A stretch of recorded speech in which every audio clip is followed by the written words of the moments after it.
Good afternoon. So we are nearly there now with the 2020 Goodwood Festival. 4 days down, one to go. And at the time of recording, they are just wrapping things up on today's ITV programme. And what a programme it was, headlined by the Group 2 King George Stakes, dominated as always by the electric Batash, got under 56 seconds, a lightning quick performance, one of the fastest horses we've seen this century. And it's all systems go now for Batash to York next month, what's looking a brilliant renewal of the Nunthorpe Stakes. He's an odds-on favourite, and I'm sure plenty will be siding with him to win again. He broke the track record, remember, at York last year, and seems to have come back this year as an improved model. But anyway, we're here to look ahead to the final day, day 5 of Glorious Goodwood, headlined, of course, by the Stewards Cup. This is one of the most difficult races in the calendar. If you head to horseracing.net, there is a full preview available, and I liken picking the winner of the Stewards Cup for punters as akin to the Grand National. That's how tricky it is. Though that being said, favourites have a good record in this. 4 have won the last 10 renewals, including last year. Cardham, of course, justified 4-1 favouritism. And we have a 4-1 favourite again this time around, another upwardly mobile type, that's Nahar. He caught the eye at Royal Ascot, of course, in this over Wokingham, was third, and then landed a bit of a gamble at Newbury last time out. He beat the reopposing Watan into second pretty convincingly that day. He's up £7 in the weights for that, but looks ahead of his mark and, yeah, has every chance. The one thing I would say about him is he's drawn quite high. He's in stall 19. He's a hold-up performer. There's going to be a strong pace on here. He could need a little bit of luck in running. So relative to his price, it may be worth taking him on. Not too much value in a 4-1 shot, but there's loads of interesting types in here. 3 of the last 5 winners have come from low draws. Each of Miras, Gulliver and Kimi 5, they're all market principles. They all tick that box. Miras won the Scottish equivalent, the Scottish Stewards Cup up at Hamilton a couple of weeks ago. He's still very much on the up. Gulliver and Kimi 5 are 2 types that you really can't knock at all. And then there's other really interesting types in here. There's Hey Jonesy, who won at Royal Ascot last month. Chairman of the board, who was a good winner last time out. Lexington Dash, still improving as a 3-year-old. But I could be here all day talking about these. You could make a compelling case for at least 20 of the 28 runner field, if not all of them. The 2 I suggest playing against the field are Swindler and Al Jardi each way, both of whom are at double-figure prices. We'll start with Swindler. He's a pretty useful type. He's improving. He's shown some decent form so far. He's not the easiest to train. He's been led to post the last twice, but he signed off with a win in a competitive event at Ascot last September, and then has run well twice so far this year.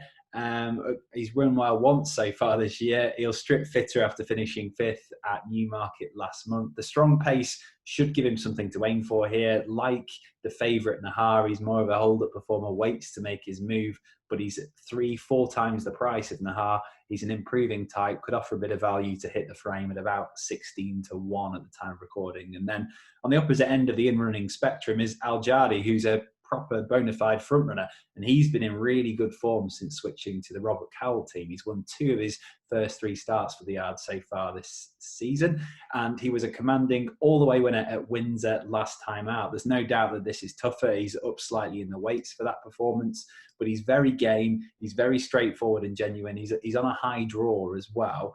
At about 22-1, it could be worth siding with him to box on all the way to the line. So that was the Stewards Cup. Only a brief look at that race. There is a 1,000-word preview if you would like to see it over at horseracing.net. Do go and have a look. But we're going to look at the remainder of the card now, and we start with the 150, and it gets no easier. The opening race is the Stewards Sprint Handicap. It's a consolation race for the Stewards Cup. It's a 17-runner handicap over 6 furlongs, and it's an interesting race because I do think it's unoriginal, but I think it's very difficult to ignore the claims of the favourite. That's Rewyatt. Now, he has taken a little bit of a while to live up to his potential. He's a well-bred type. He represents powerful connections. Charlie Hills, owned by Hamdan Al Maktoum. But he's a 5-year-old now, and he's really clicked into place so far this season. He's won back-to-back contests at Lingfield and Salisbury the last twice. And that win at Salisbury was particularly impressive. He routed the field that day. He's up in the weights as a consequence. He's up £12, but based on the style of that success, it would be rude to think that this lightly raced type doesn't have more to come yet. And based on the fact that he's in really good heart, it looks worth siding with him. But it's a wide open contest.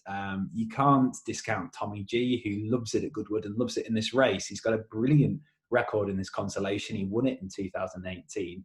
And he also placed in both 2017 and 2019. So you cannot discount him. He's about 7-1. But instead, for a bit of value, not too much value, but it could be worth going with the Lamplighter each way at a double figure price. He's about 12-1 at the time of recording, and he's got a pretty solid profile for this sort of race. He's got some good form at Goodwood, won over course and distance here last August, and then was in very narrow second here last month as well. He's got a really good attitude and arrives here on the back of another game run. He finished second at Newmarket last time out.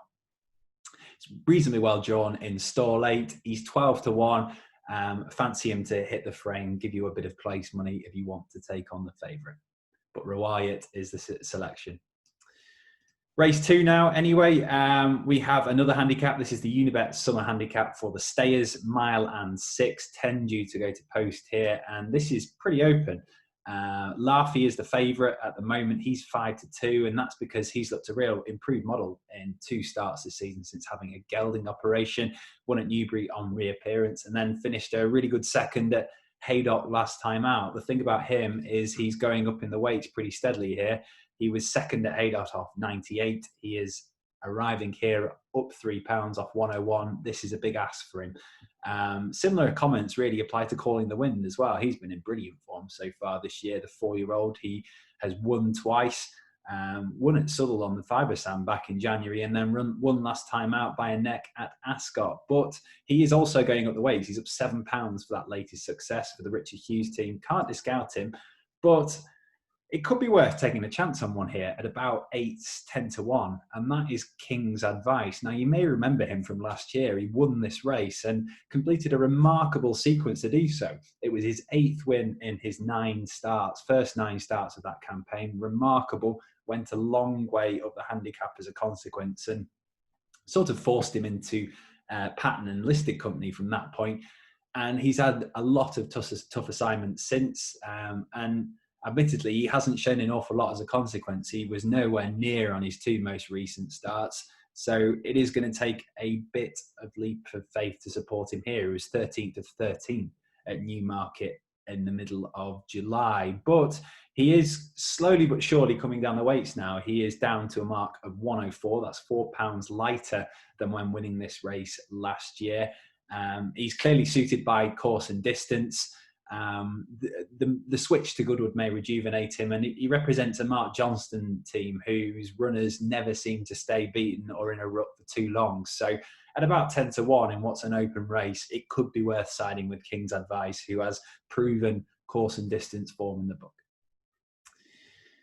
Now, race number 3, is the Lilly Langtry Stakes over 1 mile and 6. This is a Group 2 contest for fillies and mares. Disappointing, really, that only 4 go to post. And you may remember Emberhar winning this really, really well last year by 5 lengths.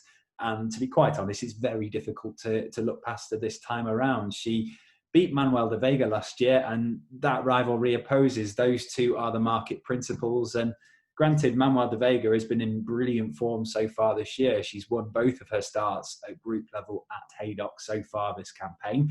Won the Lancashire Oaks last time out. She arrives here in really good form, but she has to concede £3 to Emberhart as a consequence. And I just think Emberhart is a class ahead. She's held her form really well since winning here last year. She'll strip fitter from a decent effort to finish 4th in the Tattersall Stakes at Newmarket last time. And I just think she's waited to strike here, and she's the way to go. Emberhart at even money. We've spoken about the Stewards Cup. We'll move on to race number 5 now. It is at 4:10. It's the Qatar Handicap. This is a 7 furlong event, 9 due to go to post. And the one who catches my eye here is Society Lion. He was successful at Yarmouth towards the end of last year, and he's run well twice so far this year. Both of those were in defeat. at Newbury and Doncaster. The latest of those, he was only just beaten by Tiger Crusade. Looked unlucky not to win that day, beaten just a neck. He's up £5 as a consequence, but he's shaping as though he's open to more improvement yet. He should be suited by the way this will be run. And yeah, I just think he's the one to beat at about 9-4. The biggest danger is probably Mr. Snowden. Struggled in higher company in last month's Jersey Stakes, but ran really well at this sort of level at Yarmouth last time out. He's up £3 for that. Shouldn't stop him from running well. But Society Lion is very much the one to beat for me in the Khalid Abdullah colours.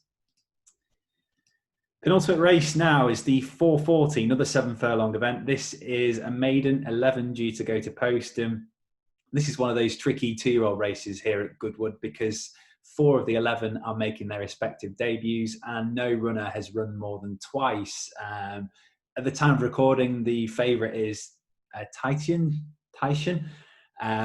He showed plenty of ability when finishing 4th on debut over this trip at Newbury. At Newmarket last time out. He's going to strip fitter, and with that experience under his belt, he's sure to take a notable step forward. Long Glide's another one who's entitled to build on what he's shown so far, was second on debut at Doncaster last time out. Of the newcomers, Taz Speaks the most interesting in powerful colours for Sheikh Hamdan, but it could be worth going here with the most experienced runner in the field. That is Golden Flame. He's had 2 starts to everyone else's 1, represents the Mark Johnston team. And yeah, I thought he ran really well when finishing 4th in last month's Cheshire Stakes.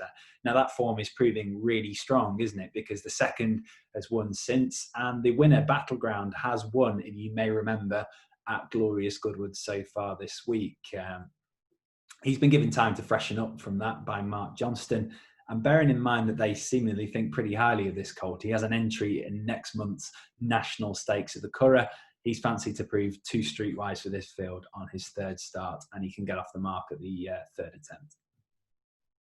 Okay, last race of the festival is an Apprentice Handicap, 17 runners due to go to post at 5:10. This is over 9 furlongs or 1 mile and 1.